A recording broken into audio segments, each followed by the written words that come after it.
Selamat pagi jemaat yang dikasihi Tuhan.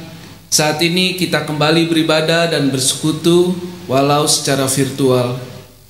Seperti pemazmur yang berseru dalam Mazmur 118 ayat 19. Bukakanlah aku pintu gerbang kebenaran, aku hendak masuk ke dalamnya, hendak mengucap syukur kepada Tuhan. Mari kita pun masuk ke pelataran Tuhan, mengangkat hati dan membawa pujian serta syukur atas kebaikan dan kesetiaannya setiap hari.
Ya Allah, kami percaya bahwa hidup kami adalah anugerah-Mu.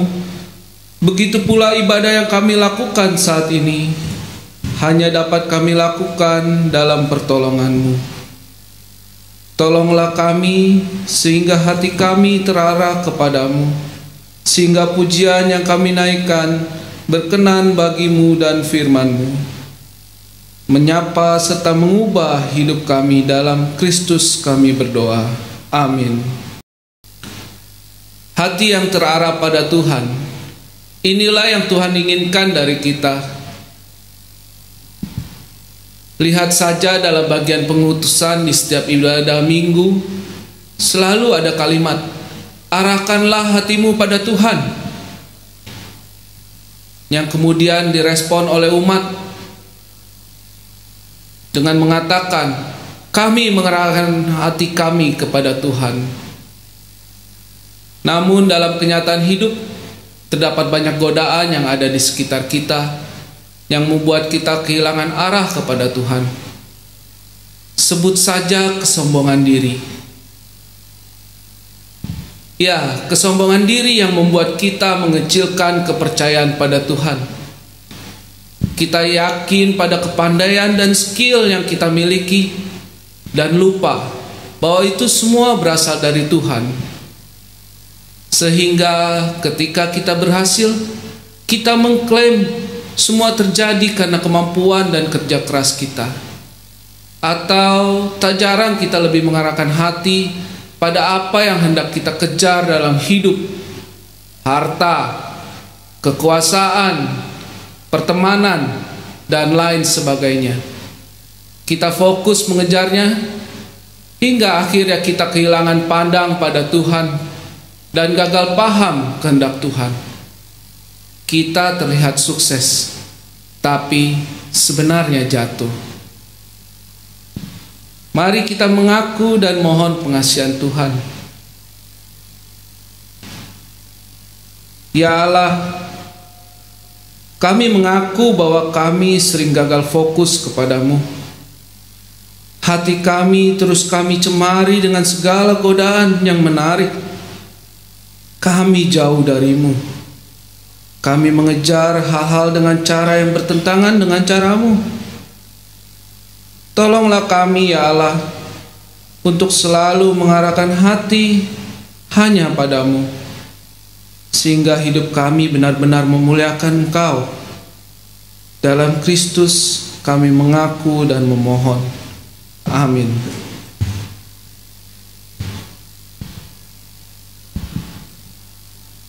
Tuhan senantiasa mengampuni kita yang mau mengaku dan tetap percaya kepadanya.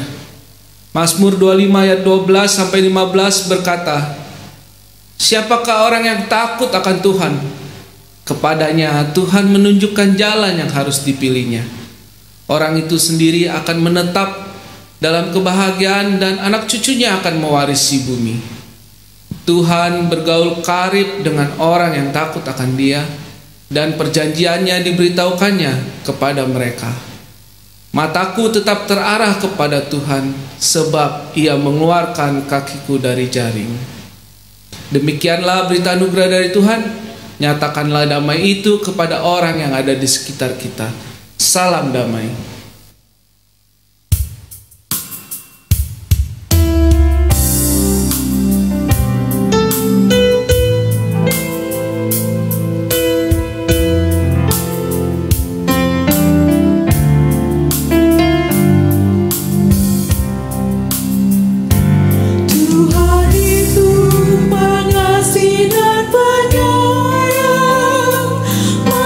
Sabar, kasih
ciptaannya.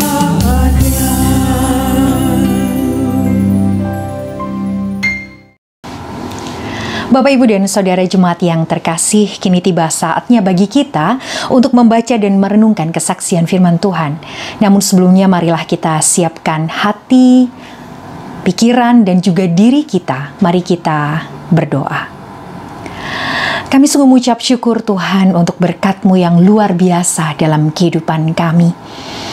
Saat ini Tuhan, meskipun kami masih belum dapat berkumpul, berjumpa muka dengan muka di gedung gereja seperti biasa, tapi sungguh Tuhan kami bersyukur untuk persekutuan ini. Dan saat ini di tengah-tengah sukacita kami membangun ibadah dan persekutuan online ini, izinkanlah kami untuk duduk diam di kaki-Mu. Izinkanlah kami untuk mengambil bagian yang terbaik, yaitu untuk mendengar apa yang Kau kehendaki dalam kehidupan setiap kami. Ini kami Tuhan, berfirman-Lah, dan kami siap untuk mendengar. Amin. Bapak, Ibu, Saudara jemaat yang terkasih, kesaksian firman Tuhan yang akan bersama-sama kita baca dan kita renungkan diambil dari Injil Yesus Kristus menurut Matius.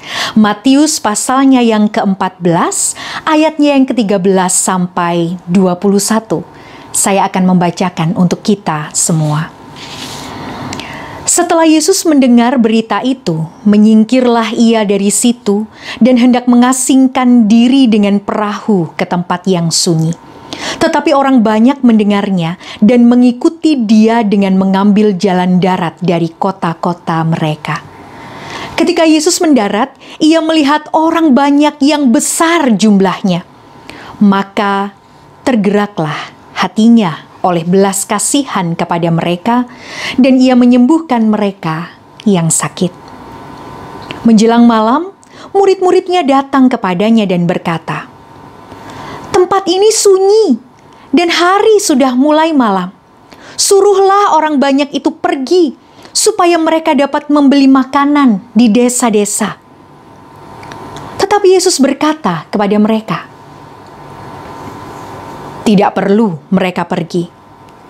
Kamu harus memberi mereka makan."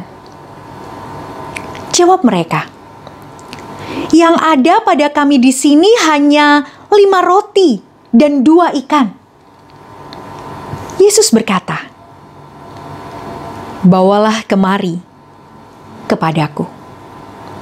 Lalu disuruhnya orang banyak itu duduk di rumput. Dan setelah diambilnya 5 roti dan 2 ikan itu, Yesus menengadah ke langit dan mengucap berkat, lalu memecah-mecahkan roti itu dan memberikannya kepada murid-muridnya. Lalu murid-muridnya membagi-bagikannya kepada orang banyak. Dan mereka semuanya makan sampai kenyang. Kemudian orang mengumpulkan potongan-potongan roti yang sisa, 12 bakul penuh. Yang ikut makan kira-kira 5.000 laki-laki, tidak termasuk perempuan dan anak-anak. Bapak, Ibu, Saudara jemaat yang terkasih yang berbahagia ialah setiap kita, setiap saya dan saudara yang mau mendengar kesaksian firman Tuhan, menyimpannya dalam hati, dan yang mau melakukannya dalam hidup kita sehari-hari. Amin. Bapak, Ibu, dan Saudara jemaat yang terkasih, apa kabar?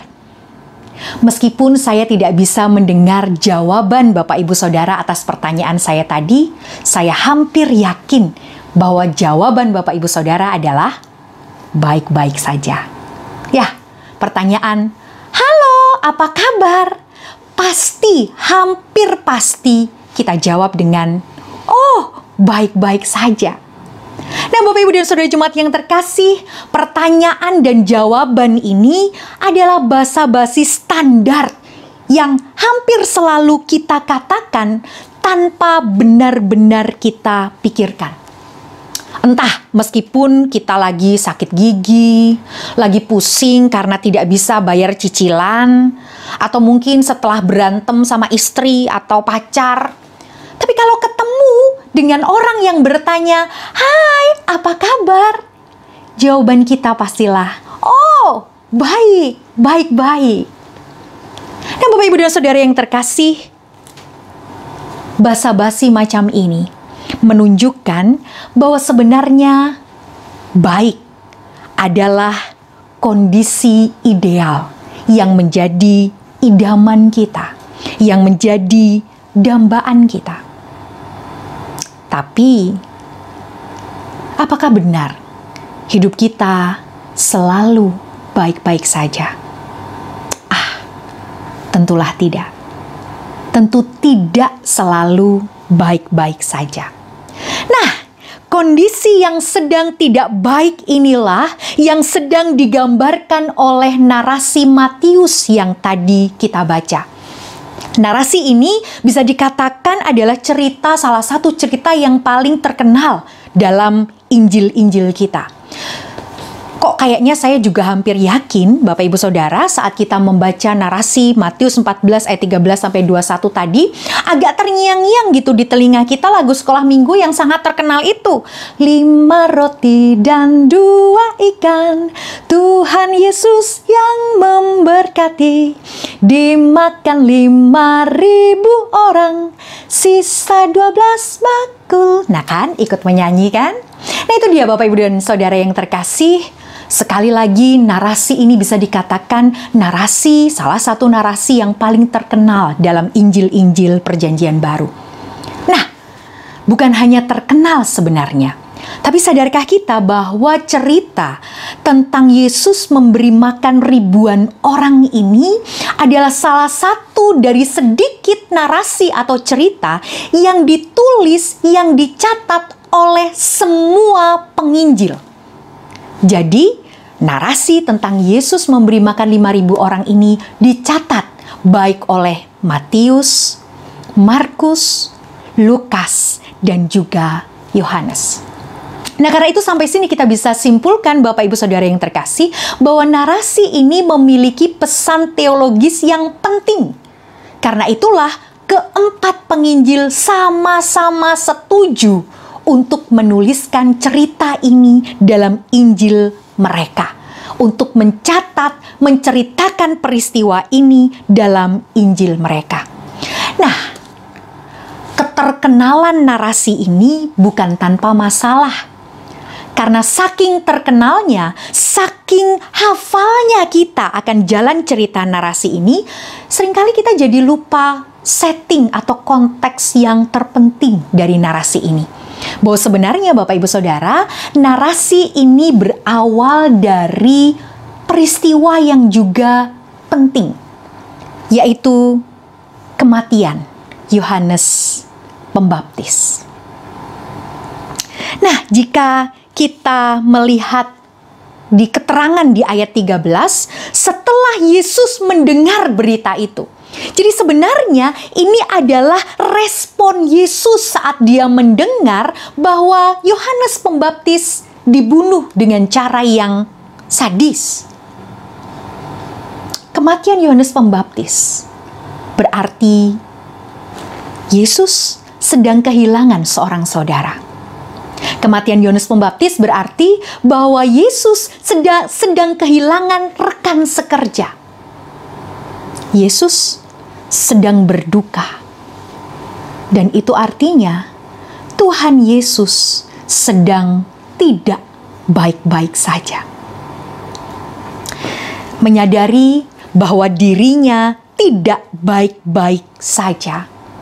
Menyadari bahwa dirinya sedang berduka. Karena itulah Yesus mengajak para muridnya, ayat 13 ditulis di sana, menyingkirlah ia dari situ dan hendak mengasingkan diri dengan perahu ke tempat yang sunyi. Jadi sebenarnya setting peristiwa terkenal ini adalah peristiwa duka. Bahwa Yesus sedang tidak baik-baik saja.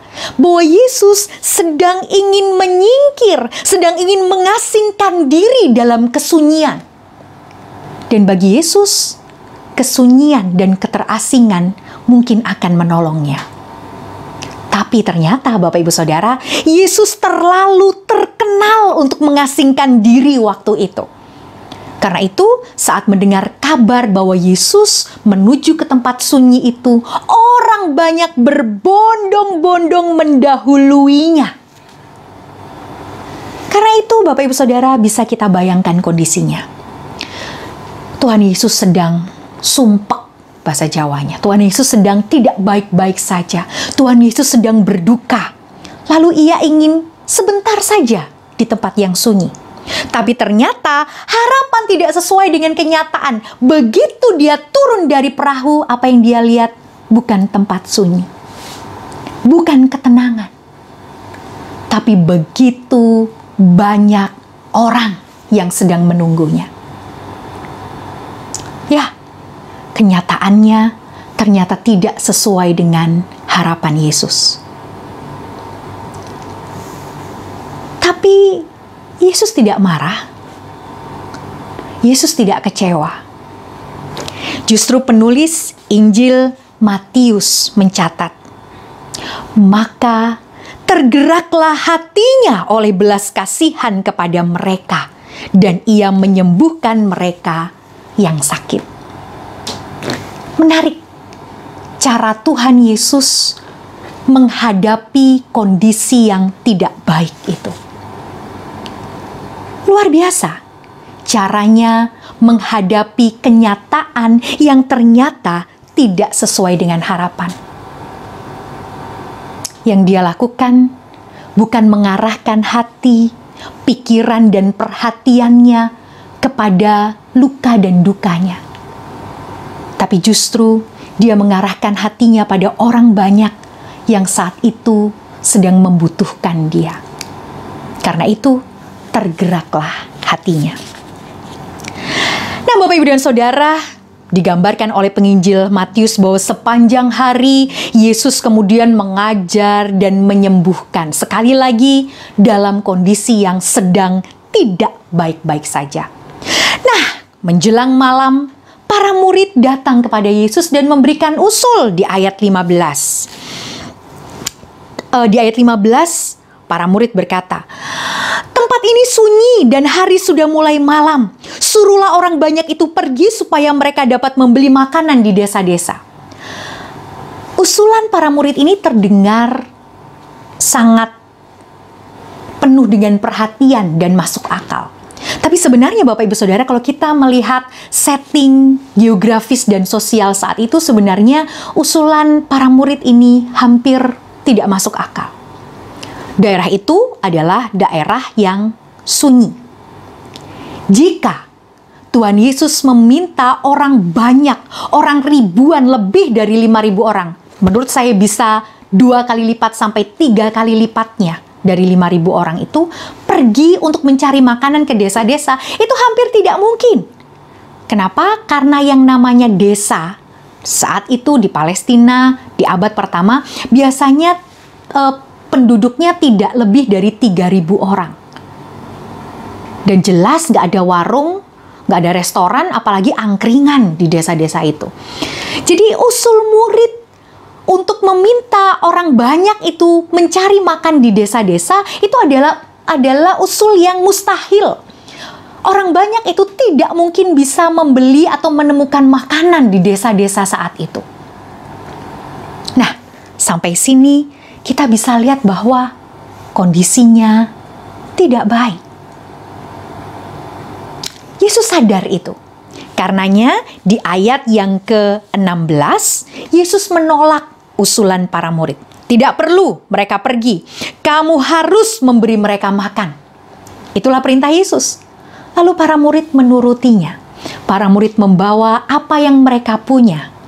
5 roti dan 2 ikan. Yesus meminta 5 roti dan 2 ikan itu, lalu di ayat 19 ada detail di sana yang ditulis oleh Matius. Yesus meminta orang banyak itu untuk duduk di rumput. Lalu apa yang dilakukan Yesus? Yesus menengadah ke langit dan mengucap berkat, lalu memecah-mecahkan roti itu dan memberikannya kepada murid-muridnya, lalu murid-muridnya membagi-bagikannya kepada orang banyak.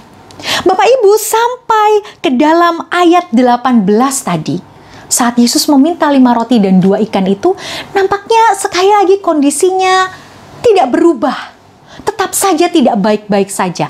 Apa artinya 5 roti dan 2 ikan itu? Dimakan Yesus dan para muridnya saja mungkin tidak cukup. Tapi Yesus berkata, bawalah kepadaku. Dan endingnya hampir semua kita hafal.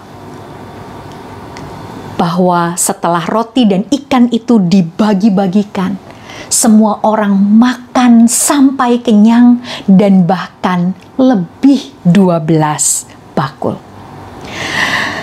Karena Bapak, Ibu, dan Saudara yang terkasih, action Yesus saat dia menengadah ke langit, saat dia memecah-mecah roti dan memberikannya pada murid-muridnya, sebenarnya itu adalah tindakan, action yang biasa dilakukan oleh seorang kepala keluarga atau seorang tuan rumah yang sedang menjamu para tamunya.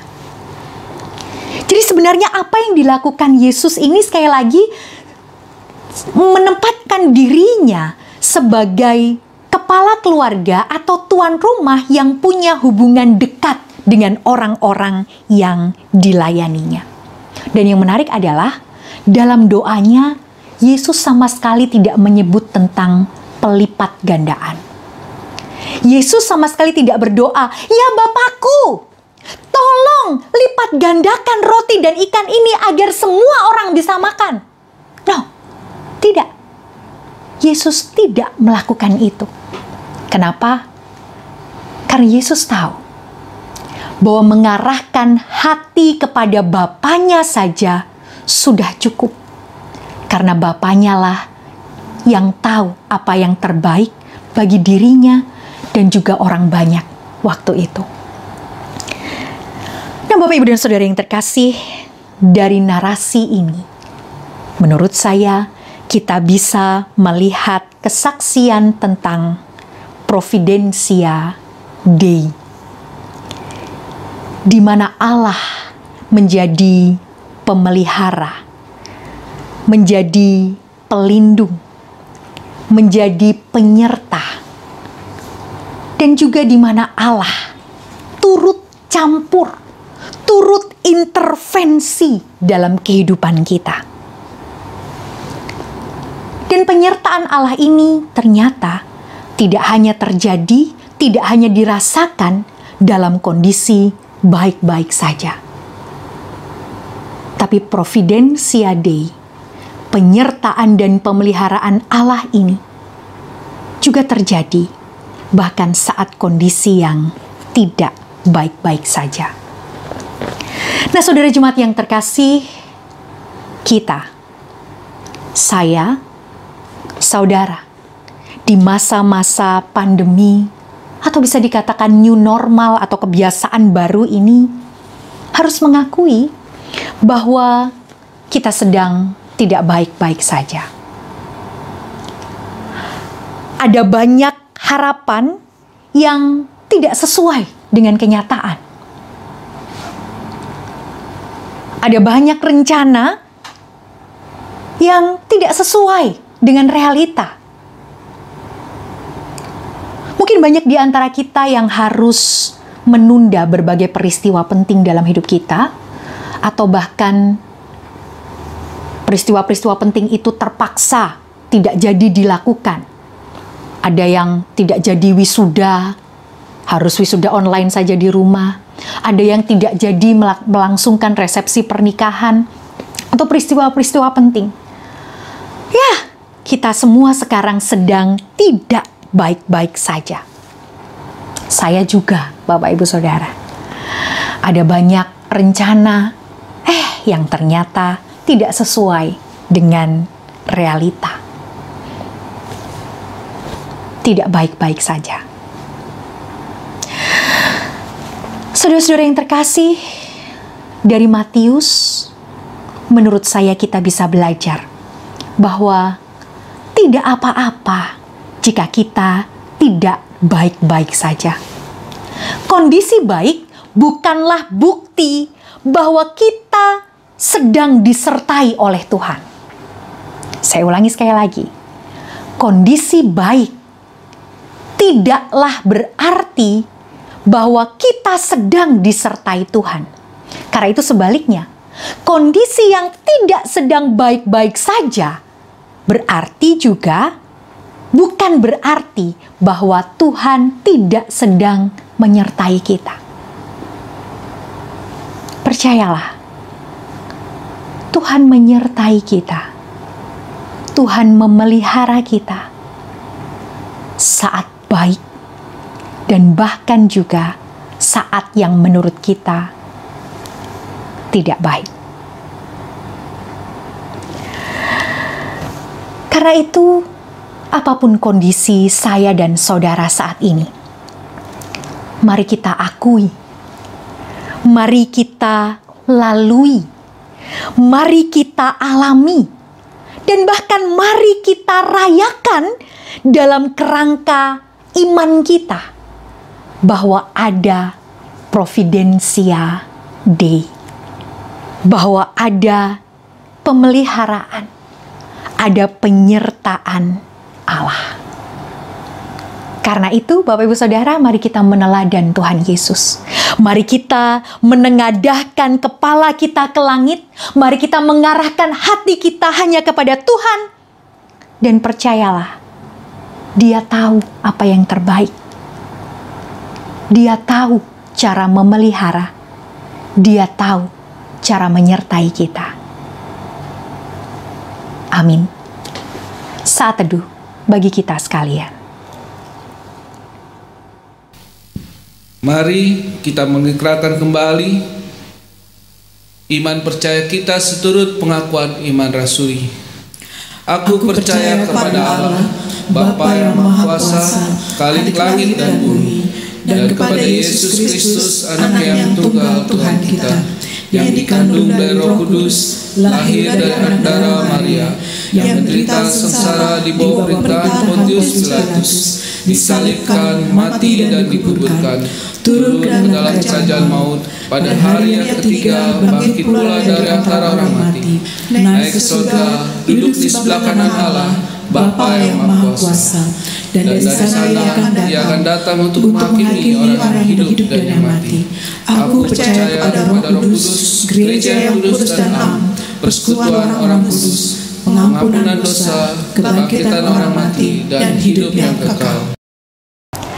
Saudara Jemaat yang terkasih, marilah kita naikkan syafaat kita. Kita berdoa. Ya Allah yang senantiasa menyertai, memelihara, dan mengintervensi hidup kami. Kami bersyukur untuk segala kondisi yang kami alami. Terima kasih Tuhan untuk saat-saat baik dan juga untuk kondisi-kondisi yang tidak baik.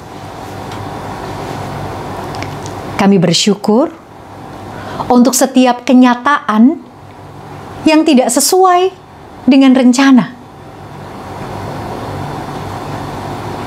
Kami bersyukur untuk apa yang terjadi dalam hidup kami. Karena itu Tuhan, mampukan kami untuk senantiasa mengarahkan hati kami, mengarahkan pikiran kami hanya kepadamu.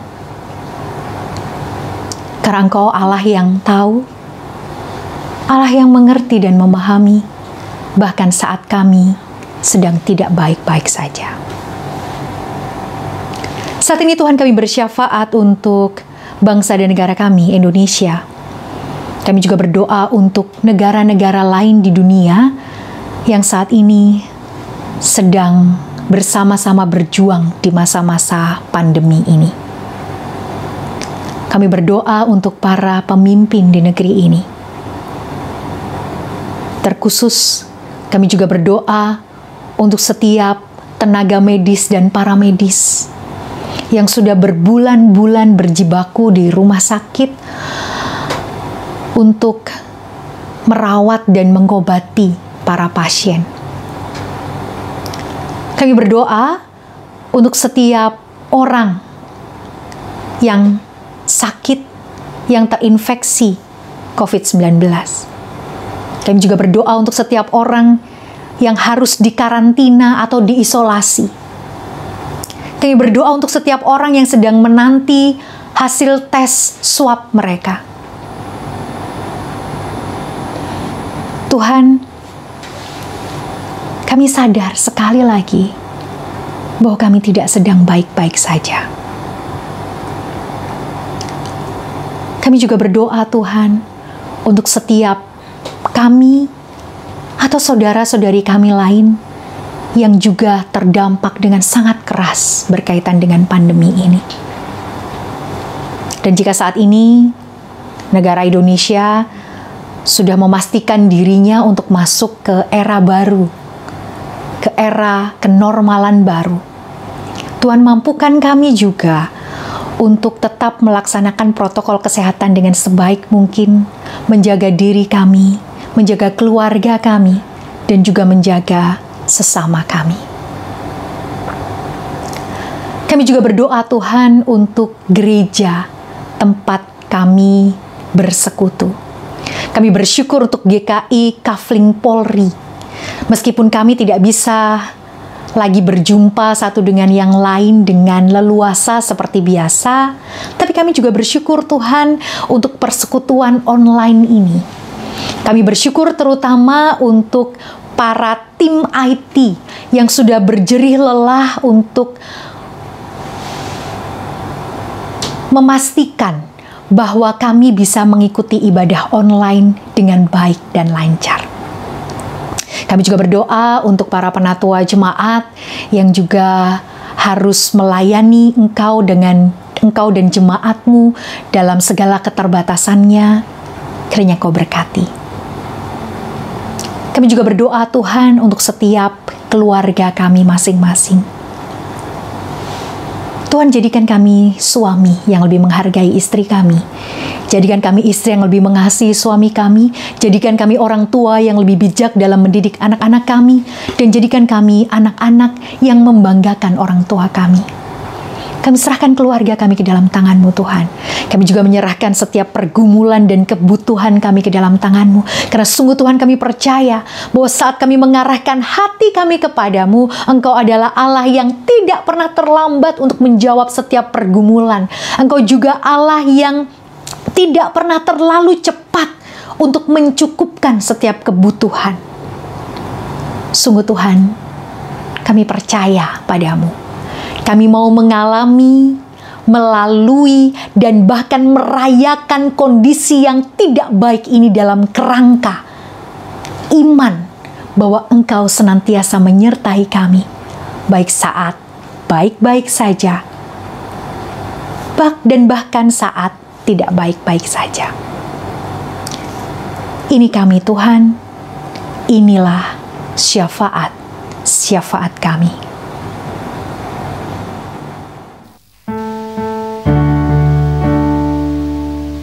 Bapa kami yang ada di surga,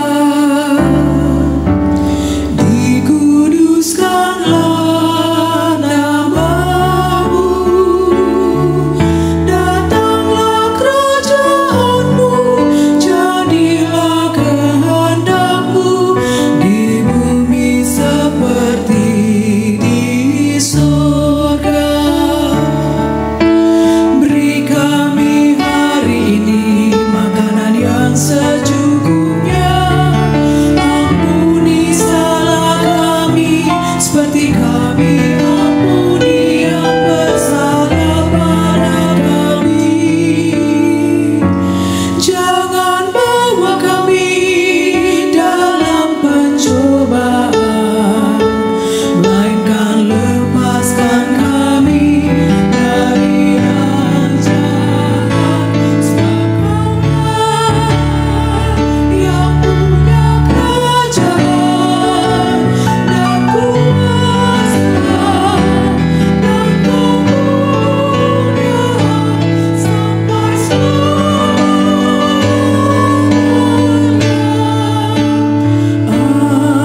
Mari kita memberi persembahan kepada Tuhan sebagai ungkapan syukur atas kebaikan Tuhan yang kita rasakan dalam hidup kita.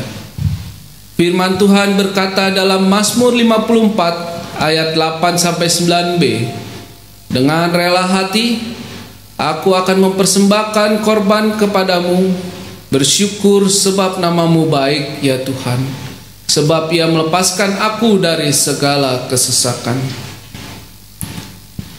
Persembahan syukur dapat diserahkan dengan cara transfer ke rekening GKI Kafin Polri atau dapat dimasukkan ke dalam amplop dan akan diserahkan nanti pada kebaktian pertama yang diselenggarakan di gedung gereja.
Mari kita satu dalam doa. Tuhan, dengan kerelaan dan ketulusan kami mempersiapkan dan memberi persembahan kami yang terbaik. Biarlah sekiranya Tuhan berkenan dan menguduskannya di dalam namamu yang kudus, Tuhan Yesus Kristus. Dan biarlah persembahan ini menjadi persembahan yang hidup, yang menjangkau umatmu dan seluruh ciptaanmu yang agung. Terima kasih Tuhan. Ajarlah kami mengingat karya dan kemurahan-Mu dalam setiap waktu hidup kami, sehingga hidup kami senantiasa penuh dengan ucapan syukur kepada-Mu Bapa yang baik. Amin. Arahkanlah hati kita kepada Tuhan, sehingga hati itu tetap bersih. Dengan hati yang bersih itu kita terus mengikut Tuhan, menjadi saksi bagi kemuliaan nama-Nya.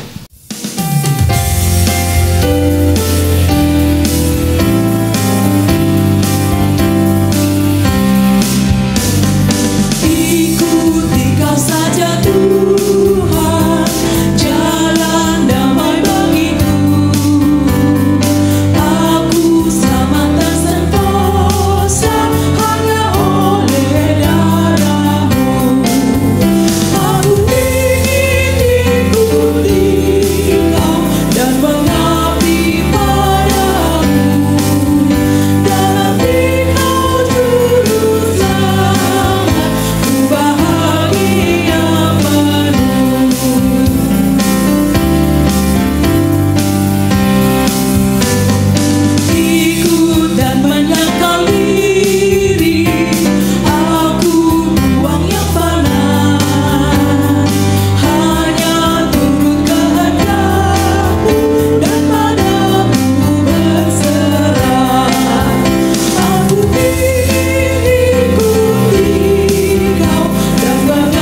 Bapak Ibu Saudara Jemaat yang terkasih, kini saatnya bagi kita untuk undur dari ibadah ini dan terimalah berkat Allah.